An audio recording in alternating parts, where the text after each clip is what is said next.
At InDigital, we know that public safety professionals hold themselves to a high standard. In fact, standard doesn't do it justice. In over 25 years working alongside you, carrying millions of calls over our IP networks, your dedication has inspired us. That's why our ESI Net goes beyond industry standards, not only i3 compliant, but designed to adapt to future development for a network you can count on when it matters most. Learn more at indigital.net. If Within the Trenches has ever taught you something, open your eyes to what it is like to be a 911 dispatcher, or has inspired you to become one, then help support us and join our Patreon. Get exclusive bonus content, one-of-a-kind swag, discounts on merchandise, ad-free early access to new episodes, and much more. To join, please visit patreon.com/WTT podcast. And if you're an industry partner, we have something for you as well. And now, for the show. This is Jordan, and you're listening to the Code 7 Podcast Network.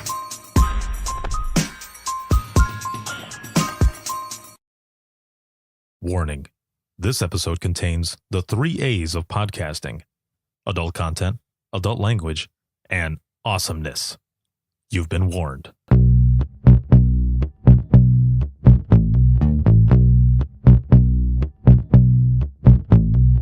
Welcome to Within the Trenches, true stories from the 911 dispatchers who live them.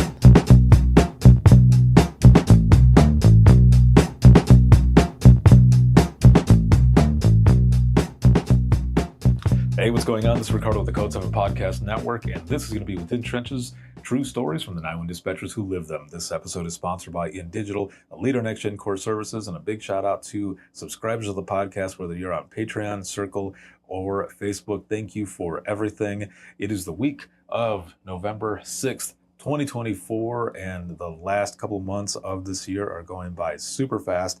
I am out here in Georgia, Cobb County 911. I am doing 2 8-hour courses, and then today, Wednesday, I'm making sure it's Wednesday, all the days are running together. I'm out here recording a bunch of episodes with the 911 professionals here at the center. And my next guest today is going to be Kysheem, and he is an emergency communications officer too here at Cobb County 911 out of Georgia. How's it going?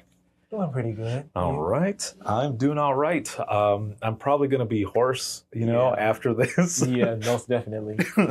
Because, yesterday, so you were in the class yesterday, and when I left, by the time I left and actually got back to the place where I was staying, because I went to dinner with a friend who's also out here teaching, but actually at the police academy, I got to the house, and I put I don't even remember what I was watching, but I was sitting there and I thought, I'm going to need some honey or something because my voice is going. So yeah. We'll do it. See you at Cobb. No yappers over here. Mm-hmm. Well, but that's awesome though. I'm glad that you guys are yappers, because I could be up there teaching or whatever, and everyone's just like, just looking at you. Yeah, okay. I'm like, all right. We try not to do that. And I appreciate that. We try to keep our guests on their toes. That I'm all about that. Yes, you guys were a lot of fun yesterday. I had a lot of fun with you, and so again, I'm glad to be here. Glad to be here with you and to learn a little more about you. And also, how did you get involved in public safety to begin with? So actually, my goal after high school was to join the military, the Army specifically, as a 25 Bravo, which is basically their tech side of things. I was not ready for that commitment. I almost signed away. I was applying to Cobb at the same time, so I got an email from Melissa and Sabrina, the hiring team, that they were interested in me and they wanted to set up my first interview. So I told my recruiter that, and I don't know if my recruiter was so happy because I was right there about to sign a 4-year contract with them. And I was like, no, never mind. I had my first interview. It went really well. And then I was also in school at the time, so I was getting my bachelor's in data analytics because, the tech side of things. And the process was so smooth. It took a few months because at the same time we were going through an officer-involved shooting, so a lot of my stuff got pushed back. But after a course of a few months, I was eventually hired in January of 23. I've been here for 22, I'm sorry. Been here for 2 years now. It's going good so far. I do want to venture off into more things, dispatch or public safety. I was looking into cybersecurity on the tech side, but I'm not sure if that's so much me anymore. That was when tech was the big boom. Everyone wants to do tech. Now I'm looking at maybe something criminal justice. We'll see where my cards lie. Not sure yet. So you end up getting in here. You get that email and everything. Mhm. You come over here. You break the hearts of the recruiters, Right, yeah. so to speak, and you get in here. So did you get a chance to do like a sit along to kind of observe everything that's in did. here? Was there anything that was eye opening? Mhm. There actually was. My first time being up on the floor, I actually did my critic call and I took a really quick tour. Mm-hmm. And it was just so crazy because like I was taking my critic call and I could not focus for the life of me because I'm like, oh my gosh, that just happened. And I was like, oh shoot, the timer ran out. So I ran out of time on one of the tests. I was no. dang it. I was sitting right by Fireboard and I think it was a person struck by an auto, and my ear completely went to that. I didn't have a dispatcher ear at all yet, so whatever I was doing at the moment just flew away, and I was worried about what was going on behind me. I did pass my critic call pretty well, so not to toot my own horn. Well done. I hear it's a pretty tough And test. then during the hiring process, it was about maybe 3-ish months in total, from start to finish.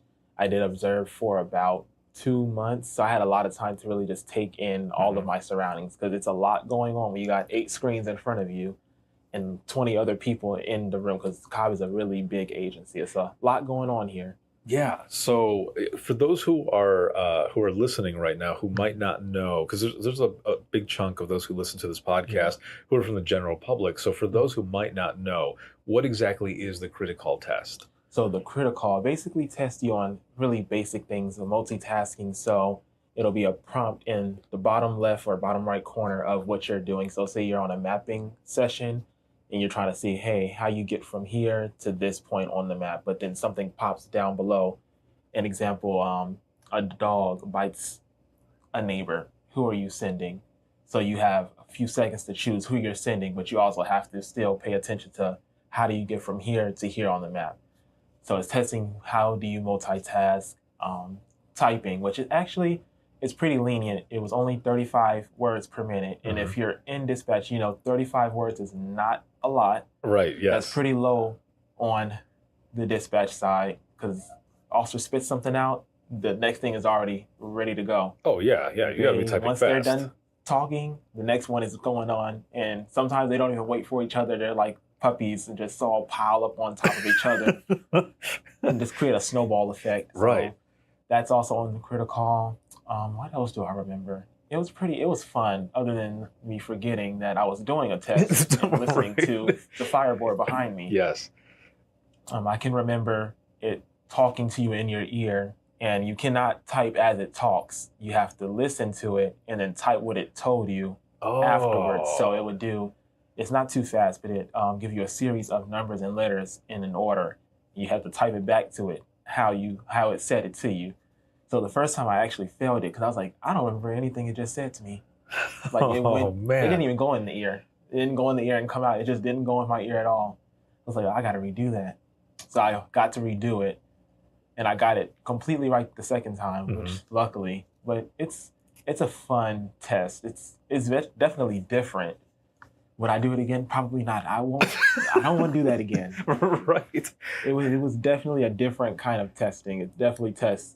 Are you quick on your toes?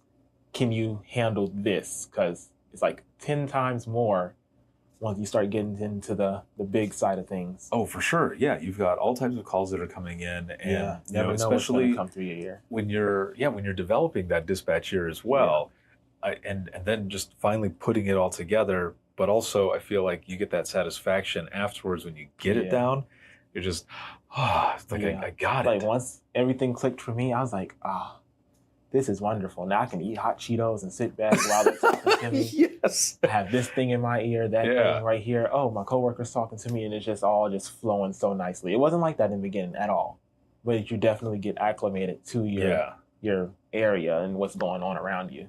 Sheesh. It gets easier. Yes, that's a perfect description of all of it and the intensity and everything else. Now you're getting in there. You pass the test. And you're starting your training. How long did the training last? Training, personally specifically at Cobb, we are very big on training, so it never ends. Yeah. We are required for post to get 10 hours, but also our county requires that you get an additional 10 hours of training. So we're always training, but the beginning to get released is about 18-ish months. Some people are faster, some people take longer, which our county is also really good on. If you need more time, we're definitely open to giving you some more months, trying to get you down. So we don't want to ever release someone that is not truly ready. Right. Because you don't want to be on that radio and you're not really ready, or on a phone call and you don't know what to do. So about 18 months-ish is how long it took me to be fully through training. So you go through your academy, which is about a month, and then you do phone call training, it just depends. Usually about a month, but definitely will give you more time if you need it. You're wanting to be released to phones solely just for a minute, because you get used to taking phone calls. It makes a radio is much easier as opposed to phones and then immediately into radio. And then radio training is where you're really you're going to be there for a while. It's about 84 shifts in total. And we work a series of 2 days on, 2 days off. So it's spread out for about a few months. But you're really trained vigorously on radios, because Cobb radios can get you. It's calm until it's not. And you never know what they're going to say. Never know what they're going to say. What would you say has been maybe your most favorite part of all of this? Was it more so phones, or was it radios? So usually people really enjoy radios.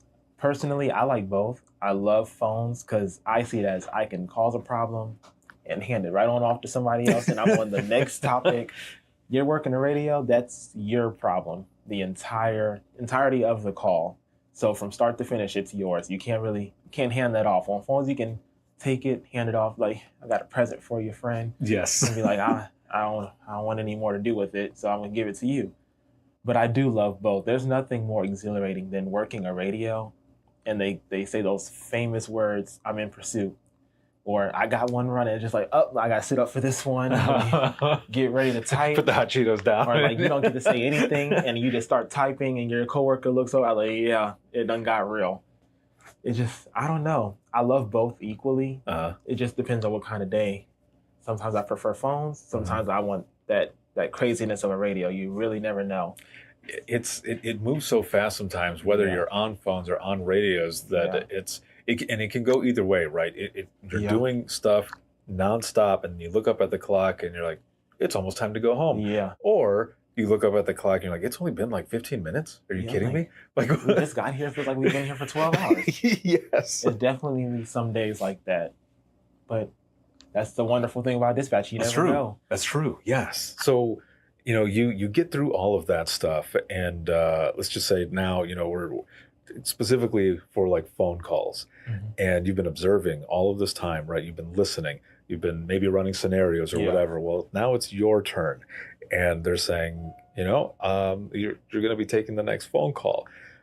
What was that like for you? Like, do you remember? Like, I remember very vividly what happened during my phone call training. It started off very rocky. So I started training on nights, and as we all know, nights call volume is real low, but usually every call is something going on. So I remember we got here at 6 p.m., clock in, ready to do it. My CTO takes a few phone calls first. I just listen, okay, I can do this. Around 8 p.m., I take my first phone call, and our phones are set up where you're in ready status, and it just dings in your ear. So you never know what you're going to get. It could be an admin line. It could be a 911. Yeah. And I remember it dinged in my ear. It's a frantic mother screaming. I was like, oh, Lord. I was like, clench my seat. I don't know. I was like, okay, I got this. And then she started telling me, I got the address. She started telling me what happened. And she's like, yes, my baby has something wrapped around their toe, and like it's turning purple. I don't know what to do. And I'm just like, there's no way this is my first call. I don't know what to do. So I look at my CTO, and she's like, you got this. I was like, I don't got this. She didn't end up helping me through it, but everyone was like, what do we do with this? Because we didn't know what was wrapped around the baby's toe. Yeah. And it was turning purple, and fire got out there, and they got out there really quick, and I was so happy. I was like, that was my first call. It was very different. And if you know mothers scream when they're nervous or they're frantic or they don't know what to do, it's definitely you gotta be quick with what you're doing, and it's not really much room for error or miscommunication between you and the caller. You just gotta flow real nicely. Yes, especially when it has to do with kids. And like you're Yes. saying, you hear a mother or father or whatever, a parent screaming, anything like that. It's something that sticks in your head. It's very different. You know what it is as soon as I always say, when you hear that scream over the phone, I know exactly what it is before I know what it is, because it's so distinct. There's no missing what's going on. Like, I already know it has to do something, a mother involving their kids. And I always have that feeling. I was like, I already know what this is. Wow. How quick do you feel like dispatch specifically just got into your blood? Dispatch definitely moves quick. Once you get it, you got it. I'm already an indecisive person. I cannot choose to save my life, but when I'm up here, it's just like, I got it. I know what to do. I'm already done. I already chose, and you didn't say anything yet. Outside of work, maybe not so much. I don't even know what to eat sometimes at night. But up here, you definitely get, again, acclimated to what's going on very quickly. Yeah. You get used to your units if you're working the radio. You know their voice. You know how their usual tone. They say something different or it's off. It's like, this ain't right. Something's up. On phones, you don't really get that ability to read someone's attitude or voice because everyone is different. Some people respond to different things in different ways. So like, someone's calling for an accident, their brand new car, and they're very frantic, or they're, so to say, in crisis, not true crisis, but you don't know what exactly it is compared to something that's way more major that's going on, and they're very calm about it. You never know. Do you feel like at all, with yourself as well, because like I was talking about yesterday in class, there's so much power that we actually have in our voice. Do you feel like it was, I guess, kind of easy for you when you were first taking calls and everything too, to just kind of stay on that level, the level plane with your voice? Because as you're saying as well, when we change our voice, if our voice goes up a little bit and a caller hears that, they're like, oh, that might make them get a little bit more. Or the same thing with on the radio. If those out in the field hear your voice get up there, they're like, okay, well, what are we going into? So how was that for you? For me, I'm already a very calm person. Oh, that's good. Some That's people good. find it Yes. disturbing, but I'm a very calm, level-headed person. I don't like raising my voice too much. I don't really go too high of a tone unless, if I do, it's got to be something crazy. So that's how everybody in the room knows that something is going down, right? I'm very much less calm, cool, collected, but things are hitting the fan. Yeah. So I don't really raise my voice, and I always tell myself, never tell someone calm down. That doesn't help. Oh, of course. So that sets them off. Yeah, for calm sure. down, you lost them. You lost them right there. But knowing how I respond to callers and being able to keep my voice so level, again, they think that you're not there, so they lower their voice to see if you're still there, and then that's when you snap in and you grab them back. So that's how I see what helps me. Trying to just stay level, mellow, calm down, try not to match their energy, because that makes sense. That just makes the fire bigger. Right. If you fuel it, that's how. Just got to stay calm and cool.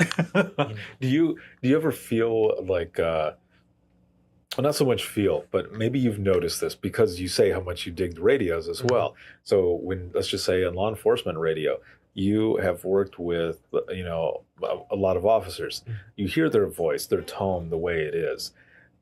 But when you hear their voice twinge or, something change, you as well, that something's going on with them. Because usually they're, level, right? Yeah. So there's this one officer that works county, not city. And he does so many code 18s. It kind of drives me crazy after like the 50th one in one shift. And it was one time, he's like, yeah, go ahead and start me code 7, which is backup for us. I was like, you never asked for backup. Right off the bat, I was like, oh, okay. So I raise any unit, hey, give me code 8, code 7, en route backup to the unit. He gets out there. He's like, yeah, we got one in custody. Okay. I'm relaxed again, but it still didn't sound too right. The next thing you know, they're taking off. So, immediately hold station traffic. I was like, I knew something wasn't right, off the jump. And it's like, 'cause he already was familiar with the subject and he was a runner. but he didn't want to give too much information over the radio because he was in 1012 status, which is basically you're close by someone that you don't want to hear what you're saying is what we use. Right. So he tried to, stay calm, cool, collected, but I could still hear it in his voice, like something ain't right. I do need another unit because he already could tell like he was gonna run. And they got him detained, but apparently not good enough because my friend got away. Oh. They did end up catching him. Cobb, the officers are fit. We try to keep ourselves right. Well, I'm not an officer, but they try to keep themselves right. Right, yeah. They gonna run. They'll run from you. Well, if you give them the chance. I have seen where just news stories, like Cobb County always gets their person. It seems like if someone flees or whatever, no matter what county they end up in, it seems like they always get their person. So Cobb's that's good. Gonna catch you. Count on being busted. Now, don't do anything in Cobb. Do what you want, but Cobb, we're not as lean. I won't say lenient. We're not looking to cause issues, but if you cause an issue, we'll definitely finish it. Right. Yeah. Exactly. Mess around, find out. That's that's basically the way it is. The other thing that, and I guess we didn't realize that we were doing this when we were on radios and stuff right off the bat. Well, not just the one person on radios, but everybody in the room. If someone was in an accident or someone got hurt or something like that, what we started doing was we were listening for voices to narrow down who it was that we thought might be the one who got hurt. Yeah. Because you don't hear their voice. Then you're like, that's who it is. That's actually brings me to something that I experienced recently. We had a really bad accident on Halloween night. Of course, DUI drivers are out. And I'm taking the call from a bystander, and he has the woman's baby because she's trying to go check on her friend. Yeah. And I can hear in the background, we just came from a party. He's drunk, but he's not responding. And I'm asking the caller, I was like, did she say that he's drunk? He's like, no, she didn't say anything. I was like, huh. So okay, before I document that, let me wrap this call up. And I go listen to my playback. And of course she said, he's drunk. We just came from a party. I was like, see, I could hear it, but the callers aren't really listening to that. Yeah. I'm always listening for background information or noise, anything that can help me figure out what's going on. Because I wasn't getting too much information from the caller. They're not sure what's going on. It's just a single vehicle involved. I was like, I got to get something more. I love to fish for more before I just send everything out. Yes. There's always more information. Right. And that's, that's one of the things as well, being in dispatch is we're kind of like, detectives in a sense as well, with a lot of stuff. Now, so when you were starting out on phones and everything, did you find it, well, I was going to say, did you find it hard? But I think you kind of had it already building up because you were taking the critical test, yet you heard, other stuff that was going on that had your attention as well. But what I was going to ask was, did you find that it was kind of hard in a way to develop that dispatch ear where you're listening to everything? Because as we're talking, you're listening to someone on the phone, right, with one ear. But you're also listening to everything in the environment of that person that you're talking to, and the other ear is listening to everything on the other side as well. So did you ever find that difficult to kind of develop that ear, or did you kind of feel like you kind of had a version of it already? It definitely was difficult at first. It took me a good minute to get my radio ear down packed. Phone ear, it was pretty quick on, but to get that radio ear, it took me a while, especially if the room gets loud, there's stuff going on. There's officers in pursuit on this radio, but you still have 5 other radios that are doing nothing. Yeah. So you're just trying to put in your regular traffic stop while this radio is going to shits, basically. Yeah. And you're like, I can't really hear it, especially in the beginning. I was like, I don't hear anything these people are saying to me. Now, I don't know. I can hear so well. It's kind of uncanny. It's weird how well I can hear, and I kind of don't like it. Because, I'll find myself not telling them to repeat, even though they sounded like they had a bunch of marbles in their mouth. But I understood everything they said. I was like, I should ask you to repeat yourself, but I'm not, because I'm not going to be petty today. Yeah. Maybe tomorrow, but not today. Right. But the beginning was definitely rocky, understanding what exactly is going on in my ear. Because it's definitely hard to explain, but once you get it, what I have told people, and especially folks who have never done this before, that don't know what a dispatch ear is like or whatever, I've explained to them where you see whether it be an action movie or a superhero movie, when you see a scene and it's zooming in on every little piece that's going and you're watching the sequence, that's basically what our ears are like. You're zooming in on this noise, this noise, this noise, and building the picture in your head to get it out to whoever is going out there. That's the only way that I can explain it, but that's basically how it is, because you're zoning in on every little thing. I always tell people, like, if we have an intern or a recruit sitting with me, I tell you, you're probably not going to understand anything that they say. Deciphering what they are saying over the radio definitely comes with time. Over the phone, it's a little bit easier, or a lot easier, actually. But over the radio, there's so much, but if it's raining, or one of our radios are so bad when it rains. They already don't have the best radios. They're city cops. But when it rains, it's just like, what are you talking into, a potato? And just like, I don't know. Now we can understand them. I can understand everything they're saying. But I tell people, if you sit with me, don't let this scare you away from dispatch. You're not going to understand anything that they say over this radio. Or fire. They're working a working fire, commercial structure, trying to contain it. And they got that Darth Vader mask on. And it sounds like it's basically in a tunnel. Yes. That has no end. So they're just speaking into something that doesn't go to the other side. I was like, what is that? Like little ants. And now I understand everything that they're saying. Right. And it's so weird. It is hard to explain. And I like the way you put it, like that you kind of don't like it, because I mean, it's hard. It's really hard to grasp how much you can hear when you're in the zone, I guess, when you're dialed in, and you're especially in this profession and going through it. So you've been doing this for a couple of years now, right? And you said that you're doing this, but you're also kind of looking at, maybe a cybersecurity type thing or whichever. But I guess it sounds like, I mean, it really is in your blood and everything. And I love talking with you because I can tell how much you dig this profession and everything that you're doing. I mean, you're making a difference. You're part of something bigger than yourself, and you're taking these calls and helping people. Yeah, I definitely love the profession I am. I mean, I could definitely see myself going over the road at some point, maybe soon, who knows. But I definitely see myself going over the road at some point as an officer, especially if I go into the criminal justice side, do my time on the road, become a detective, then I can start wearing what I want again. Yeah, yeah, exactly. But I definitely see myself staying in public safety of some shape. I've always saw myself doing that, even in high school, before high school, college. Now, it amplifies every year what I want to do.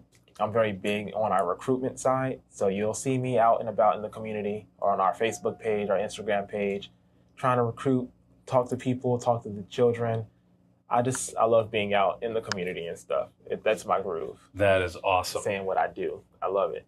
So, again, 2 years in and all, how do you feel potentially that the profession has changed you at all? Like, do you feel like it's changed you in any way? It's definitely changed me, especially being out in the public. I was already an aware person of my surroundings, but as of now, I just feel like it's 10 times more intensive, like just head is on a swivel at all times.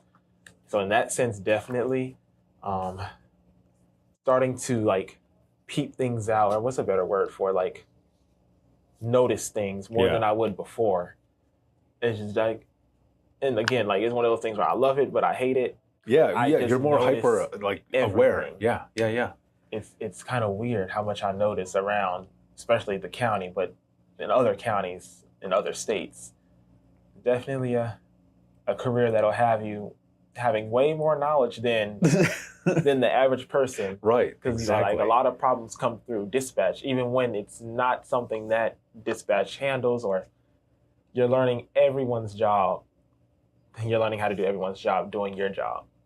That is true. Yeah, you are a one-all, catch-all pretty much for everything that comes in. 2 years, I've gained a lot of knowledge about things that I would never have knowledge about if I wasn't working here. Like DOT, Department of Transportation. I know a lot about that, and I don't feel that I should, but I do.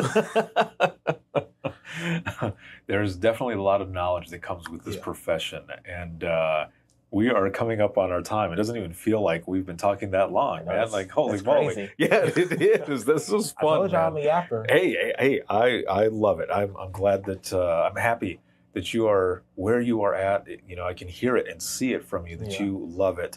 So even with the 2 years, a lot has happened. You've learned a lot, as you've said. Yeah. Going into the wrap up of this episode, one last question for you. If you could go back to 2 years ago to talk to yourself in the beginning, if you could give yourself any, and this was a question I gave all of you in class yesterday. So if you could go back to the beginning of the career, just to talk to yourself, you could go back in time, not to change anything, but just to talk to yourself, what would you say to yourself? What advice would you give yourself? I would definitely tell myself, get out of your ear, thug it out. Just get out of your head. Stop telling yourself things that are not necessarily true. Again, I started off rocky during phone training, and I was just like, I'm not coming back tomorrow. I'm going on lunch break. Where's my keys? I might not come back after lunch break. I was like, stop it. You're getting in your head too much. It's not that serious. And people would try to explain to me, you're not going to understand everything that's going on at first. But it's definitely, I wouldn't say make or break you, but it can definitely discourage you sometimes. Even when you're doing what every recruit does, you don't always understand everything that's going on. It's a learning curve. You gotta find your place. And once you find it, it's wonderful. I feel like that I'm thriving right now. I love what I do. I wouldn't change anything about right now. Yeah. But if I could go back, I would definitely tell myself, let go of the anxiety the best you can. Just get out of your head. You got this. Perfect. Thank you so much for that, and for being on, and for everything that you do. And for those who are listening, if you have any comments, questions, or you ever want to be a guest on the show, you can email us, and that's going to be wttpodcast@gmail.com. The easiest way to do all of this is to simply go to links. That's with links with 2i's.co/WTT podcast. You'll find my email there, all my social media, where to hear the latest episode, and all that good stuff. You'll find it there on that website. This episode has been sponsored by InDigital, a leader Next Gen Core Services. You can watch this on Facebook, YouTube, as well as X and LinkedIn Live, and then you can listen 24/7 on Apple Podcasts, iHeartRadio, Spotify, your favorite podcasting app, and withinthetrenches.net. Have a good one, everyone, and we will see you all in the next one.